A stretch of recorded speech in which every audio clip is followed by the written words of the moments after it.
right, Shalom. First and foremost, giving all praise, glory, and honor be to Yahweh, Bahasham, Yahweh Shai, Bahasham, Rakaha Kodash. Double honors to the apostles and elders of Great Millstone, better known as GMS, who rule well. Peace and salutations unto the hopeful elect, the tabernacle of David, beginning with the 144,000 and the rest of the men, women, and children out of the 12 tribes, whom Yahweh, Bahasham, Yahweh Shai, will ultimately have mercy upon. I'm your brother Matazabath, residing from the branch of the Great Millstone here in Melbourne, Australia. And I just want to start off by saying Shabbath Shalom to all the Akim and Akwathium listening and learning. And this comes via way as of July 15, 2025, as the title reads, Russia warns of nuclear Armageddon following Trump's latest move to help arm Ukraine. All right. So as we continue to push forward of the end of Esau's world and the beginning of it that followeth, which is Jacob's world, right, ushering in the kingdom of Yahweh Shai HaMashiach, who the world ignorantly calls Jesus the Christ.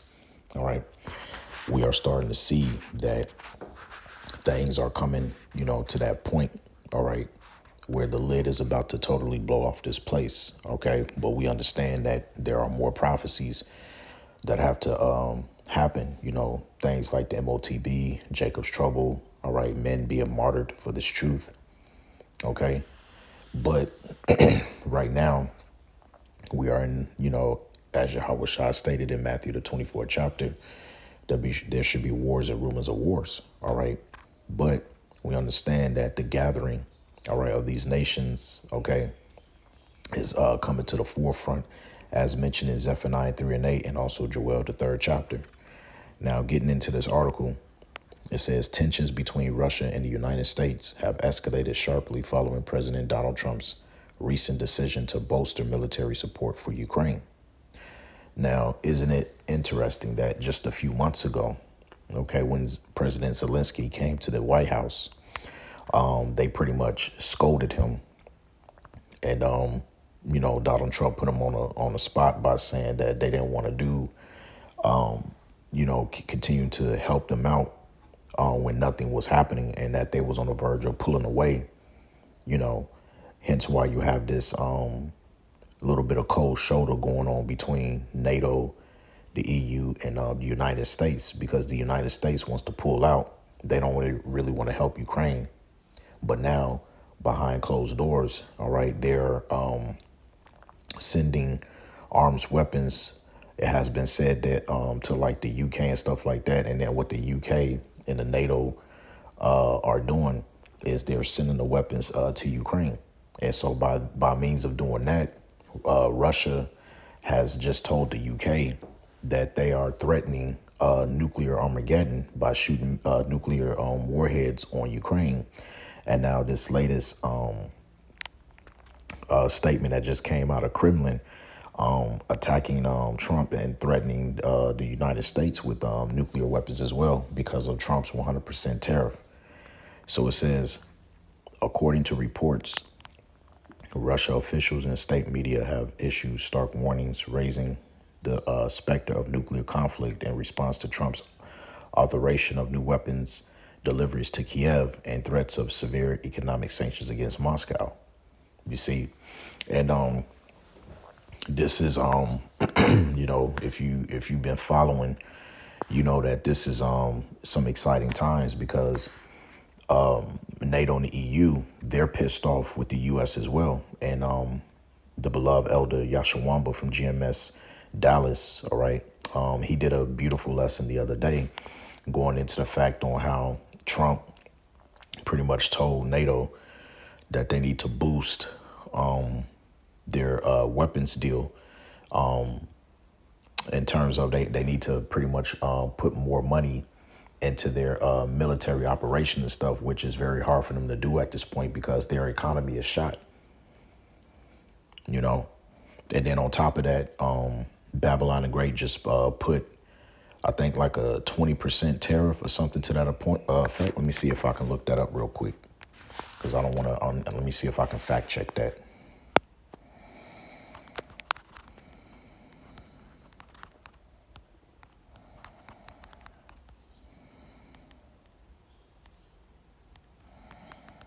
me see here on what was it? Let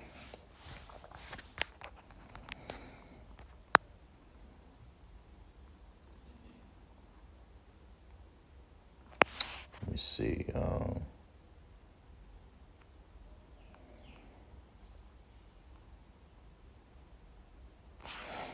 Yeah, here it is right here. So it says Trump's 30% tariff letter leaves EU scrambling to bring US on side.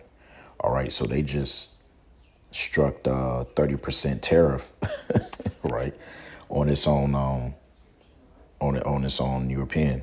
Now, key points, and this is from CNBC. All right, just to quickly fact check this to show you that it's all happening. It says U.S. President Donald Trump over the weekend said he will slap a 30% tariff on goods imported from the European Union from August the 1st. And the EU leaders have said they are still aiming to come to an agreement with the U.S. before the tariffs kick in.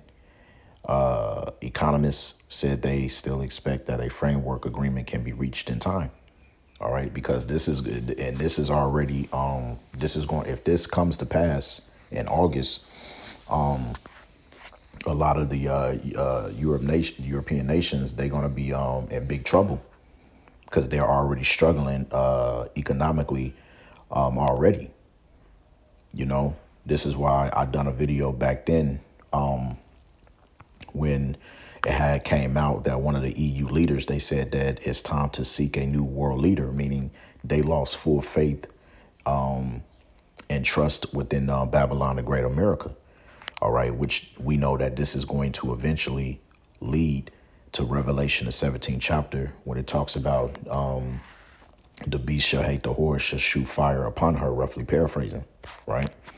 But nevertheless, so getting back to the article, it says this development marks a significant shift in U.S. policy and has heightened global concerns about the potential for a broader conflict.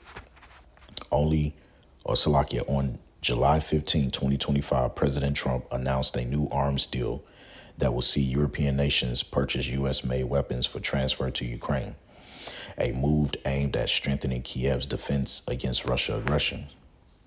This decision, coupled with Trump's threat to impose 100% tariffs on Russia if no peace deal is reached within 50 days, has provoked a fierce response from the Kremlin. Russia's state media and officials have warned that these actions could push the world toward nuclear Armageddon. You see, and you know, like the apostles have been saying, Trump is the right guy to set off all the prophecies that we want to see come to pass, man. And he's doing a very good job. Okay, because we need these things to happen in order to get up out of here. So it says Leonid Slutsky, an ultra-nationalist politician and leader of Russia's Liberal Democratic Party, commented on the arms deliveries, stating, as for the talk about preparations for resuming the process of missile deliveries to the Ukrainian junta, this will certainly be a step back, but would not fundamentally change the situation on the front for the Ukrainian armed forces. Slutsky remarks reflect Moscow's dismissive yet provocative stance, suggesting that Russia views the new weapons as a challenge but not a decisive factor in the ongoing conflict. The article also notes that Russian forces have intensified their attacks, with strikes reported in Kherson and a Ukrainian drone attack targeting a Russian military facility in the Lipsk Slovakia region. These actions underscore the tit-for-tat military escalations that have characterized the Russian-Ukraine war and now further complicated by Trump's policy. It says the most alarming aspect of Russia's response has been the explicit mention of nuclear escalation. The source reports that WW3, or World War III, tension has spiked as Vladimir Putin is said to be giving detailed thought to using nukes in Ukraine after Donald Trump's latest move. All right. So right there, given detailed thought. All right. It reminds you of what's written in Ezekiel, the 38th chapter, in the 13th verse. Thou shalt think an evil thought. Right. Because if this is the case, this is going to relatively happen on Babylon, the Great America, as thus said the prophecy. Okay. the Lord is going to put that evil thought of Putin to just, strike those arrows over in Babylon the Great. All right. So you can see how Yahweh Bashim Shai is working on the minds, all right, of these, these kings and stuff that are in high places right now, man. All right. It says this rhetoric echoed by Russian state media has raised fears of catastrophic escalation. A chilling map highlighted, and the report identifies the 10 safest countries to flee to in the nuclear World War III, underscoring the gravity of the warnings emanating from Moscow, right? And really, the only place that's safe for you when all hell breaks loose, when those missiles are shot off, is you being safely beamed up in those chariots, all right, which is the salvation of Israel. So if you're not a part of the elect, all right, that's pretty much it for you, man. All right, because it's going to get so bad. The scriptures speak about the earth rocking to and fro when those missiles hit, man. That's why we have to be out of here, as says in Job, the 5th chapter, by the 6th trouble, because the 7th trouble represents completion, which means those missiles will hit. All right.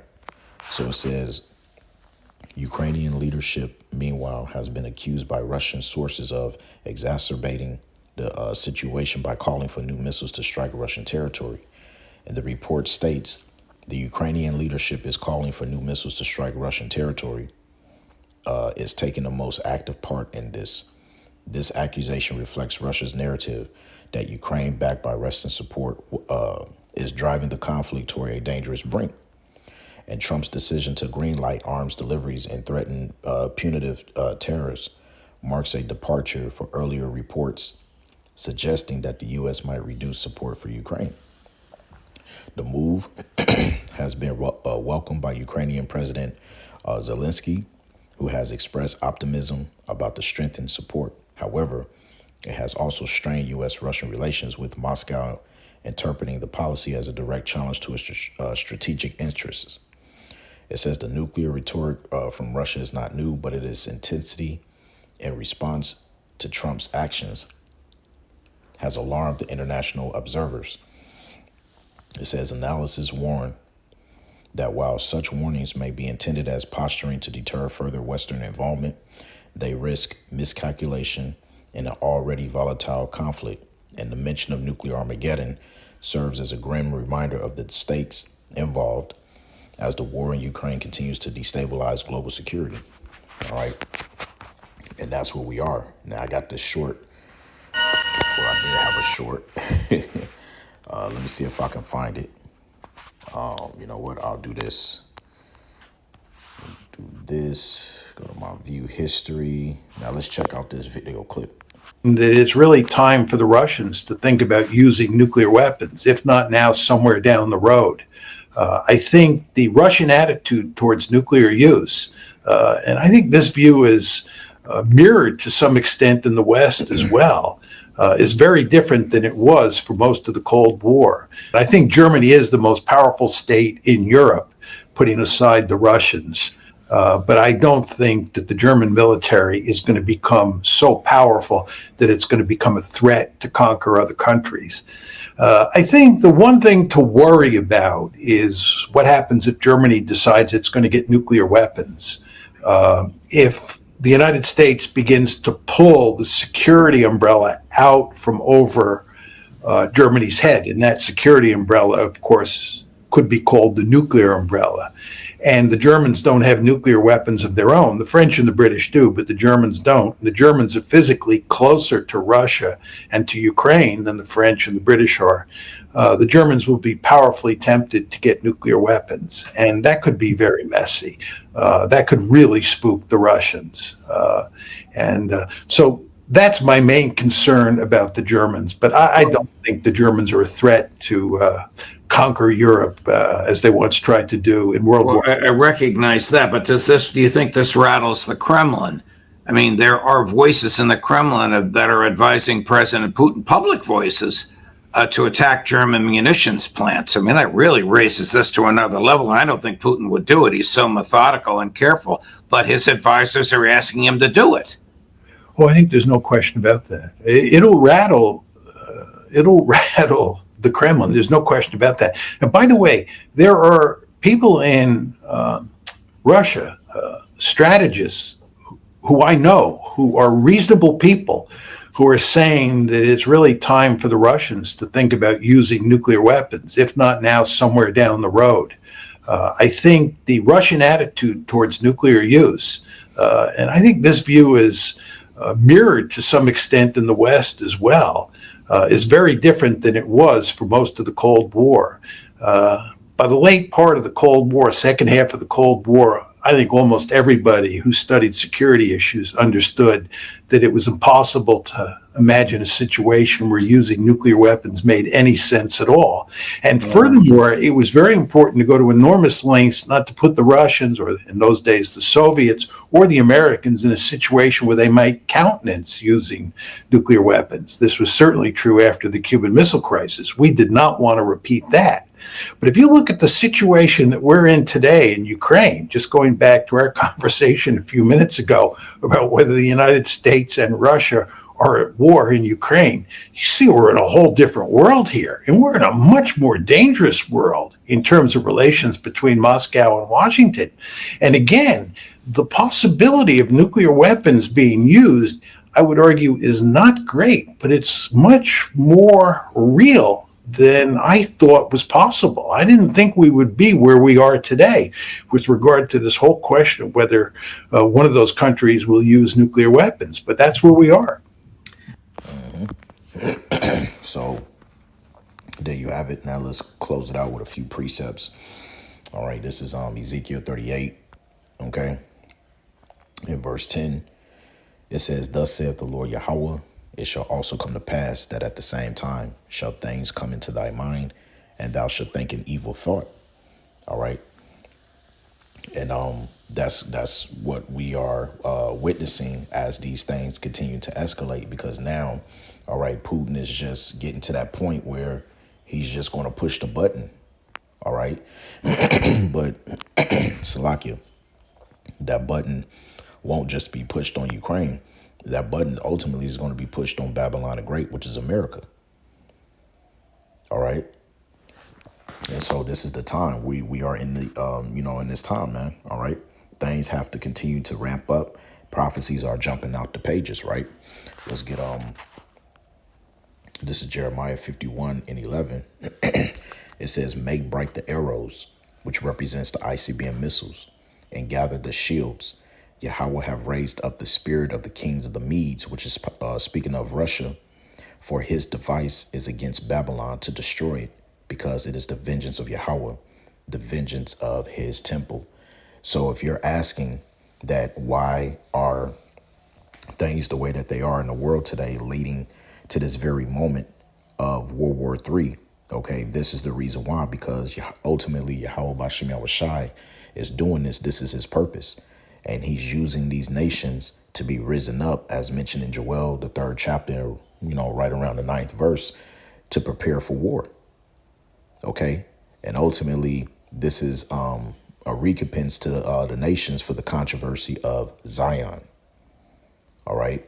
And he's visiting the earth right now, allowing for these prophecies to come to pass, man. All right. This is how we know he's visiting the earth. The scriptures tells us in 2nd Esdras, all right, the ninth chapter in particular, to measure the times diligently within itself. All right. So let's go from there.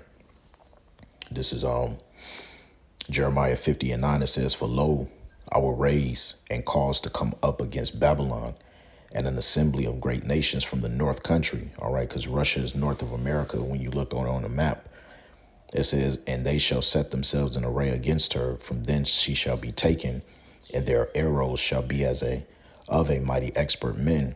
None shall return in vain." Because when those missiles are shot off, all right, the Lord's spirit is going to be in those missiles to guide them, all right, to their set targets in Babylon the Great. And you can also back this up in Joel, the 2nd chapter. All right. So, yeah, though, hey, man, we are here. All right. We're here. This is Isaiah 13:17. All right. Notice the title says Babylon will fall to the Medes. Once again, this is referencing Russia. It says, behold, I will stir up the Medes against them, which shall not regard silver, and as for gold, they shall not delight in it. Because when it gets to that point, the Russians, they're not going to regard anything. There's not going to be anything, if Trump is still in office, during this time when everything gets set off, there's not going to be anything that Babylon the Great can do to offer Russia to change its mind when those missiles are shot off. Verse 18. It says, their bows also shall dash the young men to pieces, and they shall have no pity on the fruit of the womb, and their eyes shall not spare children. So guess what? It don't matter where you are, in America, when this time happens. It doesn't matter if you're pregnant, if you have children or whatever. If you're not of the elect, if you're not an Israelite that's found written in the book of life, by the time those missiles, Salakia muscles, those missiles are shot off, that's your ass. Okay. Verse 19, and Babylon, the glory of kingdoms, the beauty of the Chaldees, excellency shall be as when the Most High overthrew Sodom and Gomorrah. All right. And if you don't, if you're not well equipped with what happened with Sodom and Gomorrah, I suggest you go back and read. All right. And lastly, all right, Revelation 16. The point is at 16. We'll start at verse 13.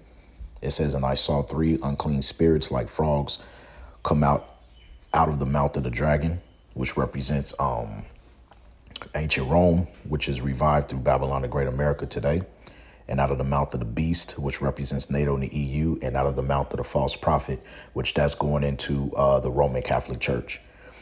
Verse 14, for they are the spirits of devils working miracles, and miracles is talking about their technologies, all right, which go forth unto the kings of the earth. All right. And how's it going forth? Because ultimately everybody is on the same page of setting up, the new world order. OK, with this AI digital dystopian that all of these nations want to implement via way of a digital currency. All right. It says, Salakia, which go forth unto the kings of the earth and of the whole world to gather them to the battle of the great day of Yahweh Bashem Yahushai. Okay. Alashaja. All right. So it says here, verse 15, behold, I come as a thief. Speaking of Yahushai, blessed is he that watcheth and keepeth his garments, which means this knowledge, this truth, lest he walk naked and they see his shame. Okay, lest you be without. All right. Your sins are ever before you. Okay. Verse 16, and he gathered them together into a place called in the Hebrew tongue Armageddon, which means mountain of troops. Okay. And this is where we are. Okay. The time has come. Okay. For, these nations to receive that recompense for the controversy of Zion, mainly Babylon, the Great America. Okay. Ruled by Esau, Edom. All right. So, yeah, man, that's pretty much all I wanted to do is just give a quick update that, tensions are rising. All right. Between Babylon the Great and Russia. We'll continue to watch, and, be circumspect, staying diligent. All right. Because the time is very short. So with that, I pray that this lesson was edifying. I want to give all praise, glory, and honor be to Yahweh, Bahasham, Yahweh Shai, Bahasham, Rakah HaKodash. Double honors once again to the beloved apostles and elders of Great Millstone, better known as GMS, who rule well. Peace and salutations unto the hopeful elect, the tabernacle of David. Shabbat Shalom.